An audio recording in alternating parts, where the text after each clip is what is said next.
What's up, you guys? Sean Ross at Fightful.com here with the man and the champ, Becky Lynch. How you doing? I'm good. You're Sean. Yeah. You always, I see your name on the Twitter. Yeah, I wanted to ask you about that. There was a tweet that I put out. There was a friend who taught a little girl, made a little website about you, and you were deep into character on social media at that time, and always kind of are. Is it tough to balance that, knowing that you inspire a lot of people, you inspire a lot of young girls, and sometimes you got to kind of walk that line on social media? Yeah. So the way that I look at it is I will fight my enemies, but I'm there for my supporters, right? So if I can inspire a little girl, or anybody at all for that matter, and anybody who's supported me along the journey, then I appreciate it. But if you come at me, just expect to get your head chewed off.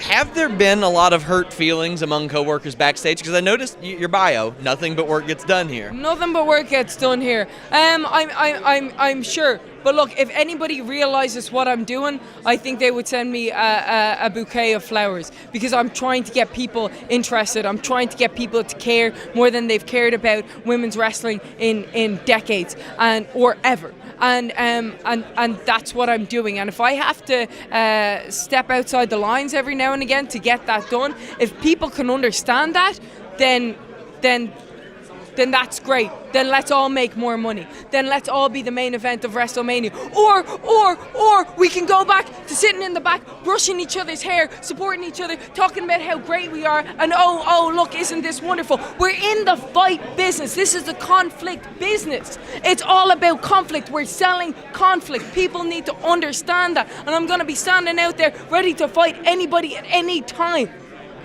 So do you have anybody that comes up to you like, hey, maybe you can help me out a little bit? I'm not as adept at this as you are. Like, I mean, it doesn't look like you pick fights on social media, but it does look like you end them. Oh, well, so sometimes I do, and then I realize, like, oh, look, if you're going to make this much of a drama of it, I'm not going to give you attention. I'm not going to let you step to the man. I'm not going to let you want to be a main eventer. If you can't handle it, if you can't hack it, get your freaking jacket. Because that's the thing. Like, if you can't handle it, I'm trying to pick fights here and there, and then people just can't handle it. And then I'm like, okay, all right, on to the next.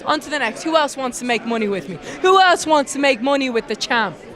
You spent a little time at SBG in Ireland. Sure did. Upon a trip back. What was that like? Oh, it was amazing. Absolutely incredible. John Kavanagh is a complete legend. I like to spend as much time there as I can when I get over to Ireland. I feel like it really helps sharpen my skills, gives me a little bit of an edge.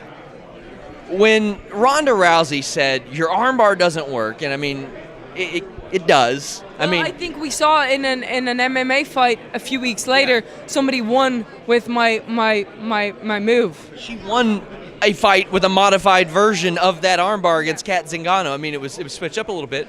But you look at Ronda's and how it was when it originally came in, it kind of looked like that was a little bit off. Did you take exception to that when she said that, or was that just a cost of doing business? Look, it's cost of doing business. Whatever anybody wants to say about me, that's fine. I just want to make money. I want to be the best of all time. That's fine.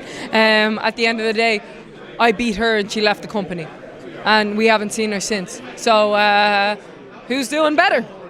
Do you think we will see her again? I don't know. I don't know if we will. I'll be here holding the company up if she ever wants to come back. We still have a one-on-one match to have. I'll be holding this championship until somebody pries it out of my cold, dead hands. So if she ever wants to come at me, Ronnie, I'm here waiting, you little weirdo. As we wrap up, you spent quite a while away from wrestling. How much did you follow wrestling during that period? I will say, honestly, it was quite hard for me to watch wrestling during that period. So I had stepped away. I couldn't do it anymore. I went through some issues, and like I was seeing people like that I had come up through the business with, like Tyson Kidd, like Sheamus, like Natalia, all make it, and I felt like I should be there. I know I should be there, but I'm not, and I don't know if I'm ever going to get there. And it was just very hard for me to watch.